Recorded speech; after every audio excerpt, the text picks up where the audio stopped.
All right, y'all, we are 2 days away from Tennessee taking on Alabama in Tuscaloosa. I gave you my preview a couple days ago, and I planned on not coming back until after the game and basically doing the post-game analysis and letting you know how the game went.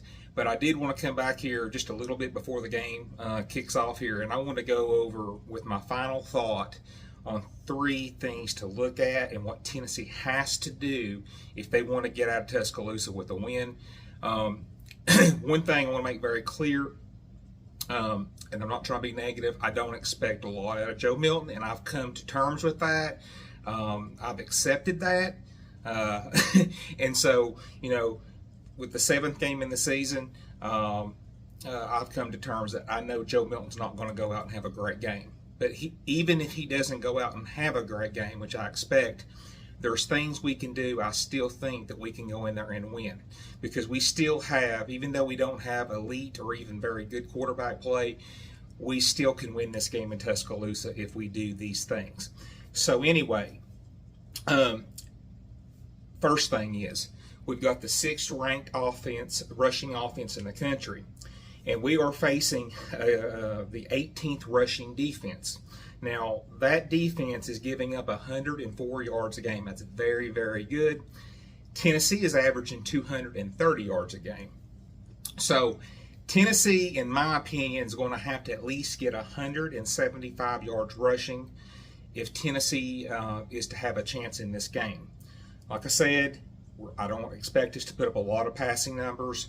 I don't expect us to be throwing it all over the place. So, one thing that we've proved this year is that we can run the football. And we have to, in my opinion, to have a chance to go down there and win this game, is have it at the minimum 175 yards rushing. And this is a team that's given up 104 yards. So that would be well above the average that they're giving up. Now, the number 2 thing that I want to talk about is the turnover margin and special teams. Actually, and penalties too. So we cannot, we had over 110, I think it was 115 yards penalties. We had 1 costly turnover against A&M, and in 4 SEC games, Joe Milton has thrown 4 interceptions in 3 SEC games. Cannot do it. In my opinion, he can't even throw 1 interception. Got to keep the turnovers down big time. You can't go in there and turn the ball over and expect to win the game. Right now, Tennessee, as far as turnovers, they're 54th in the country. They're +1 on the season overall, 6 games into the year. Alabama, they're 7 games in. They're 32nd. They're +3. So Alabama's done a pretty good job. Tennessee's been fair. But, we got to eliminate those interceptions. The running backs have to take care of the ball. Now, as far as penalties are concerned, Tennessee right now is awful. They're 118th in the country. They're giving up on that. They're averaging 69 yards worth of penalties a game. Can't have it. Can't go in there, and it's going to be hard enough to move the ball as it is. We can't be having holding penalties like Ollie Lane was doing last week against A&M. He had 2 really costly penalties. Can't have face mask. Can't have pass interference. We have to play a very clean game. Alabama 78. They're not too good themselves. They're actually averaging 55 yards a game in penalties right now. So those are a couple things right there. And then also special teams. We cannot lose the special teams game either. D. Williams, I think he's going to have a game where he's either setting us up in good field position, returning it, getting us in favorable field position, or making Alabama kick it out of bounds and setting us up in good field position.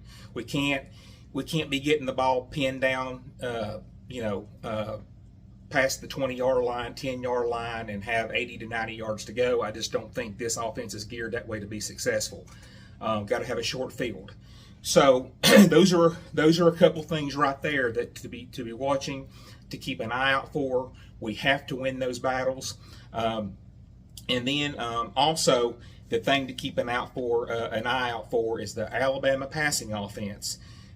They are starting to come on as far as making explosive passes with Jermaine Burton, Isaiah Bond. Milroe is really good. Actually, he's very good with when they're blitzing him. He's good under pressure and making accurate deep throws. He's not great with the intermediate throws, but he's been very, very good with the long bomb throws. He's been very accurate, and he can throw the ball a long way too. He has a very strong arm. So they are 82nd in the country right now as far as passing offense. They're averaging about 219 yards a game, so that's not great. But like I said, they have been getting some of those explosive plays this year. And Tennessee right now, let's see, where is Tennessee? I think we're 29th, and we're giving up, like, I think 198 yards. We can't give up more than 200 yards passing. The reason that Alabama was able to beat Texas A&M was the fact that they threw for over 300 yards against Texas A&M. Texas A&M kept giving up big plays in the passing game. Even though they only allowed Alabama to have 23 yards rushing, they give up those explosive plays. So those are the things to really watch for. And Tennessee can, like I said, so they can keep Alabama under 200 yards passing. Keep the penalties down, not have turnovers, rush the ball effectively. They don't have to be amazing, but keep them honest, keep the chains moving. Tennessee has a very good chance of going into Tuscaloosa and winning that game. So, I've already gave what I thought the game was. I've already gave my prediction on the game and all that good stuff, but I just wanted to hone in a little bit more and kind of see where these teams were and kind of give you the path to Tennessee's victory. I don't expect Joe Milton to go out and have a great game. He doesn't have to have a great game. He just can't have turnovers like he's had in SEC action so far.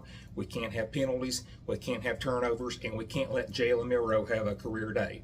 If we can do those things, we can leave Tuscaloosa with a big W and win 2 years in a row against Alabama. But anyway, those are my keys to victory. Those are the things to keep an eye out for to see how we do, and then we'll see what happens. But anyway, I hope the Vols lead Tuscaloosa with a win. God bless the Vols, and let's go down there and kick Alabama's ass.